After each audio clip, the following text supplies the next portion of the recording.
Hello friends, welcome back to my channel. అందరు ఎలా ఉన్నారు? బాగున్నారా? నేనైతే చాలా బాగున్నా. ఈ వీడియో వచ్చేసి లాస్ట్ ఇయర్ విజయవాడ వెళ్ళినప్పుడు అనమాట. ఎందుకంటే ఇప్పుడు రైల్వే స్టేషన్ లోనే ఏకంగా ఫస్ట్ స్టార్టింగ్ నుంచి తీస్తున్నాను.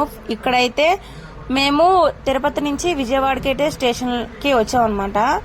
విజయవాడలో దిగేసాము. నైట్ 12 o'clock అయితే దిగాము కరెక్ట్ గా. ఇంకా 12 o'clock కి ఇంకా ఏ గుళ్ళు తెరిచి ఉండమని చెప్పేసి 3 o'clock వరకు వెయిట్ చేస్తూ ఉన్నాం అనమాట.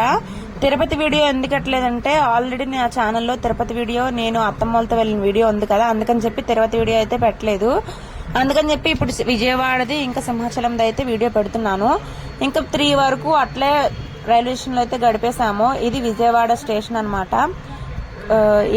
ఇంకో వచ్చేసి బయటకు వచ్చేసిన తర్వాత ఆటో వాళ్ళు కరెక్ట్ ఉన్నారు. వాళ్ళకి 3 o'clock లేదు, 2 o'clock లేదు, ఎంత టైం అయినా కూడా అట్లే రెడీగా ఉన్నారనమాట. ఇంకా 3 o'clock అయింది కదా, స్నానాలు చేసుకుని కొండపైకి వెళ్ళేటప్పటికి లేట్ అయిపోద్ది అని చెప్పి ఇంకా 3 o'clock అయితే బయలుదేరేసి గుడికి అయితే వెళ్తున్నాం అనమాట. ఇంకా అక్కడికి వెళ్ళి మొక్కది కత్తిర్లు అయి ఇచ్చుకోవాలి. నాకు అమ్మకైతే ఇచ్చుకోవాలన్నమాట. అమ్మ పేరు అయితే దుర్గా, నా పేరు రమాదేవి కాబట్టి 3 కత్తిర్లు ఇద్దామనేసి అయితే వెళ్తున్నాము. 3 o'clock వెళ్తున్నాం గానీ మొత్తం రోడ్డు మొత్తం జనాలే ఉన్నారనమాట. అసలు ఖాళీ అంటే ప్రశాంతంగా ఉండాలి కదా ఎక్కడక్కడ, కానీ అసలు ఖాళీ లేకుండానే ఉంది. అప్పటి నుంచే రష్ గా స్టార్ట్ అయిపోయింది. నేను విజయవాడ చూసి చాలా సంవత్సరాలు అయిపోయింది కదా, అంటే బ్రిడ్జిలు అవన్నీ వచ్చేసాయి అనమాట. ఈ బ్రిడ్జ్ కూడా పైన ఉండేది కాను, ఇదే బ్రిడ్జ్ మనకు తెలియదు కానీ అది కూడా కొత్తగా కట్టేశారు. ఇంక మేమైతే డైరెక్ట్ గా అక్కడ కింద కొండ కింద అయితే కేశశాలన అని ఉంటది కదా, అక్కడికైతే వెళ్తున్నాము. ఇంకా ఫ్రీ బస్సులు కూడా ఉంటాయి. ముందైతే కేశశాలన దగ్గరికి వెళ్ళి కత్తిర్లు అయితే ఇచ్చుకోవడానికి అయితే వెళ్తున్నాం అనమాట. ఇంతకీ మీరు విజయవాడని చూసారా? చూసుంటే ఏ ప్లేసులు తెలుసో కామెంట్ చేయండి. విజయవాడలోనే మా అక్కలు ఊరుంది కదా, మొన్న వీడియోలో పెట్టాను, చిట్టినగర్. అదొకటి తప్ప ఇంక నాకు ఏమీ తెలియదు అనమాట. ఇంకా బెంచ్ సర్కిల్ ఒకటి తెలుసు. ఇంకా చేసుకుని కింద చైన్లు పట్టుకుని దిగేసి స్నానాలు చేసుకునే వాళ్ళము. ఇప్పుడు అట్లా లేదనమాట. మొత్తం లోపల కూడా తెప్పోత్సవం లాగా రెడీ చేసి అయితే పెట్టేశారు. ఇంకా అడ్డుగా అయితే ఒక కంచి లాగా కట్టేశారనమాట. ఎవరు అటువైపు వెళ్ళకూడదని చెప్పేసి డేంజర్ అయిపోయింది అనమాట ఫస్ట్ అంతాని. అందుకని చెప్పేసి ఆ లోపల నుంచే పైపులు పెట్టేశారు. ఆ పైపుల కిందే నించొని అయితే స్నానాలు అయితే చేసేస్తున్నారు అనమాట. లోపలికి ఎవరు వెళ్ళట్లేదు, అంతా చేంజ్ అయిపోయింది. ఇంక మేమైతే స్నానాలు అవి చేసుకుని కొండపైకి అయితే వెళ్ళిపోయాము. ఇక్కడ నుంచి ఫోన్లు అయితే తీసుకెళ్లకూడదు కాబట్టి బయట వ్యూ అయితే అప్పటికి మేఘంలాగా ఉందనమాట. ఇంకా అప్పటికి చల్ల గాలి వస్తుంది. ఇంకా ఫోన్లు అవి అయితే లోపల పెట్టేసి దర్శనంకి అయితే వెళ్ళిపోయాము. ఇంకా దర్శనం నుంచి తిరిగి వచ్చేసేపటికి చూడండి బొట్లు ఎన్ని ఉన్నాయో. ఇంకా లోపలికైతే మొత్తం అసలు ఫోన్లు తీసుకెళ్లకపోవడం వల్ల కొంచెం బాధ అనిపించింది, ఎందుకంటే వీడియో అయితే తీసుకోలేదు కదా. ఇంకా కొండపైన మనం ఇంకా ఏమీ లేవనుకుంటాము. ఇంకా అమ్మవారు, అసలైన అమ్మవారు అంటే కొండపైన ఉందంట. మీరు చూసుంటే కామెంట్ చేయండి. నేను ఇప్పటి వరకు అయితే చూడలేదన్నమాట. ఇంకా తీసేసుకున్న తర్వాత ఫోన్లో మళ్ళీ కలెక్ట్ చేసుకుని ప్రసాదం కౌంటర్ దగ్గరికి అయితే వచ్చేసి ఫ్రీ బస్ అయితే ఎక్కామన్నమాట. ఇంకా ఎక్కేసిన తర్వాత మళ్ళీ ఇంటికి వెళ్ళాలని చెప్పేసి ఇంకా రైల్వే స్టేషన్ కి అయితే వెళ్ళాము. మీరు ఎక్కడైనా ఫుడ్ తినండి కానీ రైల్వే స్టేషన్ దగ్గర మాత్రం తినద్దు. ఎందుకంటే బయట రేట్ల కంటే ఇక్కడ 20 రెట్లు అంటే ఎక్కువ అంత రేట్ ఉంటాయి అనమాట రైల్వే స్టేషన్ లో. అదేంటో తెలియదు కానీ బయట ఇడ్లీ 4 ఇడ్లీ ఒక 20 రూపీస్ 30 రూపీస్ మాత్రం ఉంటది, కానీ ఇక్కడ మాత్రం 100 రూపీస్ అంట. ఫుల్ షాక్ అయిపోయాము. ఇంకా తప్పక ఇంక బయటకు వెళ్ళలేక వచ్చేసాం కదా ఇంకా రైల్వే స్టేషన్ అని చెప్పేసి తప్పక తిన్నామన్నమాట. ఇంకా అందరం కూడా ఇడ్లీయే తిన్నాము. రైలు ఇంకా రావడానికి టైం ఉందని చెప్పేసి ఈ స్టేషన్ లో అయితే కాసేపు అయితే కూర్చున్నాము. స్టేషన్ లోపల ఎంత బాగుందంటే చాలా ప్రశాంతంగా చల్లగా ఉందనమాట. ఈ ఫ్యాన్ చూడండి, హాల్కి సరిపడంత ఉంది. ఇంట్లో ఫ్యాన్ దీనికి ఒక పక్క కూడా రాదు, అంత ఫ్యాన్ ఉందనమాట. అది చాలా పెద్ద ఫ్యాన్. చూసి షాక్ అయిపోయాం నిజంగానే.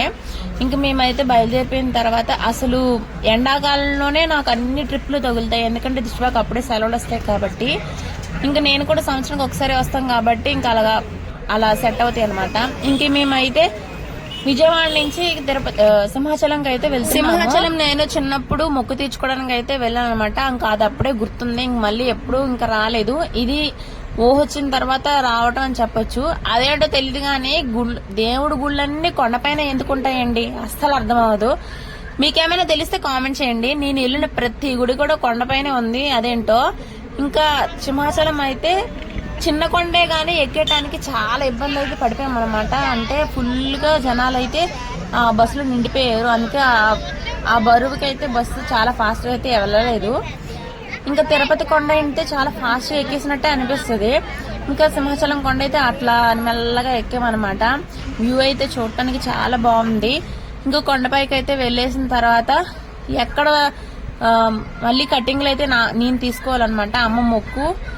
ఇంకా నేనైతే 3 కత్తిర్లు ఇవ్వడానికి అయితే మళ్ళీ ఇంకా సింహాచలంలో అయితే ఇచ్చానమాట. ఆ కటింగ్లు ఇచ్చడానికి కూడా అస్సలు ఖాళీ లేదు. చూసైతే అసలు ఈ రోజుకి అవుతుందా దర్శనం అని అనిపించింది అనమాట. లాస్ట్ ఇయర్ ఎలా ఉందో తెలీదు. ఇక్కడైతే 2-3 పేర్లు పెట్టేసి పేర్ల ద్వారా ఊర్లకి వెళ్ళి అట్లా మొక్కులు తెచ్చుకోవటం అని ఉండేది. కానీ ఇప్పుడు మా జనరేషన్ వాళ్ళకి మాత్రం ఒకే పేరు అనమాట. ఆ పేరుకి కూడా గుళ్ళు లేవు, కానీ ఏదో ఒక గుడి దగ్గరికి వెళ్ళేసి ఇంకా మొక్కు తీర్చుకుంటున్నారు. ఇది నిజమేనా కామెంట్ చేయండి. నాకైతే 3 పేర్లు ఉన్నాయన్నమాట. ఆ 3 పేర్లకు తగ్గట్టు అయితే అమ్మ గుడ్లకి తీసుకెళ్లి మొక్కులు తీర్చుకోవడం అయితే చేసేది. ఇంక ఇక్కడ చూడండి ఫుల్ రష్ అనమాట లైన్ లోని. అసలు నిజంగా ఎందుకు ఇంత రష్ అని అనిపించింది. మేము వెళ్ళిన ప్రతి గుడి కూడా అసలు అంత రష్ లేదు, కానీ సింహాచలం మాత్రం ఫుల్ రష్ ఉందన్నమాట. నేను తిరుపతి, రాయగడ, విజయవాడ, ఇంకా తలుపులంలో అన్ని తిరిగాను. ఎక్కడ కూడా రష్ లేదు.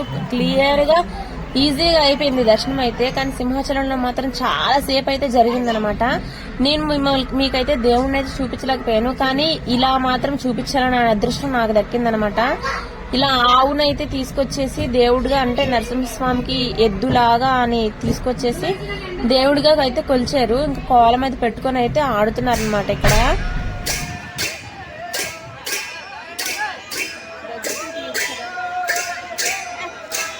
కూడా తీయాలి కదా.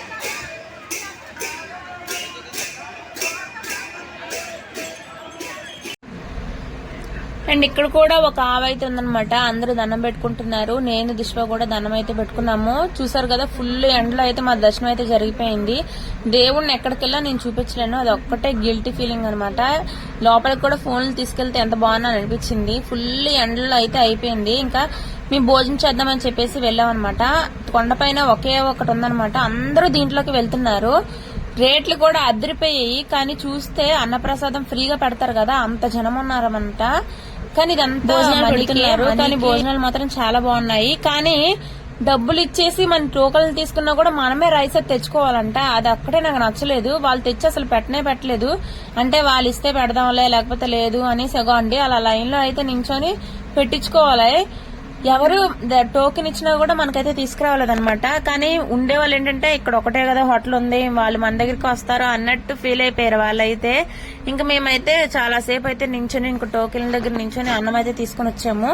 2 కర్రీస్, సాంబారు, అప్పడము అవి అయితే పెట్టారనమాట, రసము అది. కానీ ఫుడ్ అయితే బాగానే ఉంది. ఇక్కడ ఏంటంటే ఒకసారి పెట్టిన కర్రీ మళ్ళీ రెండోసారి వేయించుకోవడానికి వెళ్తే అది వేరే కర్రీలాగా మారిపోతుంది. ఇంకా భోజనం అయితే చేసి ఇచ్చేసి తెలుసు కదా షాపింగ్ అయితే ఉంటది. ఇక్కడైతే పెద్దగా అయితే ఎక్కువ షాపింగ్ చేయలేదు. ఓన్లీ నార్మల్ గాజులు మాత్రమే తీసుకున్నాము. ఎందుకంటే గాజులు చాలా బాగున్నాయి అనమాట. డజన్ వచ్చేసి 40 రూపీస్. వర్తా కాదా కామెంట్ చేయండి. ఇంకా అలాగా షాపింగ్ అయితే చేసేసుకొని బస్ కోసం అయితే నించున్నాము. ఆ బస్ కోసం కూడా 20 బస్సులు 30 బస్సులు మా ఎదుటి నుంచే వెళ్ళాయి. కానీ ఒక్కటి కూడా ఎక్కలేకపోయామన్నమాట. ఎందుకంటే దిష్వ ఉన్నాడు కదా, పరిగెత్తుకొని వెళ్ళి ఎక్కడానికి భయం వేసింది. వెళ్ళేటప్పటికి ఆ బస్సు మొత్తం ఫిల్ అయిపోయేది. దానికోసం అని చెప్పి బస్సు ముందుగా వస్తుంటే దానికోసం వెళ్ళి నించున్నా కూడా అదంతా ఫిల్ అయిపోయేది అనమాట. చూడండి ఫస్ట్ వస్తూనే ఎంత ఫిల్ అయిపోయి వచ్చేసేదో. ఆల్మోస్ట్ 2 అవర్స్ అయితే మేము బస్సుల దగ్గర నించొని అలసిపోయాము. ఇంకా 2 అవర్స్ తర్వాత జర్మంతా అయిపోయిన తర్వాత ఒక బస్సు వచ్చిందనమాట. దానికి ఎక్కామన్నమాట. ఫైనల్లీ సింహాచలం కూడా చూసేసాను. ఈ వీడియో కనుక నచ్చితే లైక్ చేయండి, షేర్ చేయండి, సబ్స్క్రైబ్ చేసుకోండి. ఇంకా మరిన్ని వీడియోస్ అయితే వస్తాయి, ప్లీజ్ వాచ్ చేయండి మన ఛానల్ ని. ఇంకా సపోర్ట్ చేయండి. తర్వాత స్టేషన్ కి అయితే వచ్చేసి ట్రైన్ అయితే ఎక్కిపోయామన్నమాట. ఈ ఎండాకాలంలో బస్సులు ఆటోల కంటే ట్రైన్లే బెటర్ అనిపిస్తుంది. And thanks for watching. Bye bye. Please subscribe.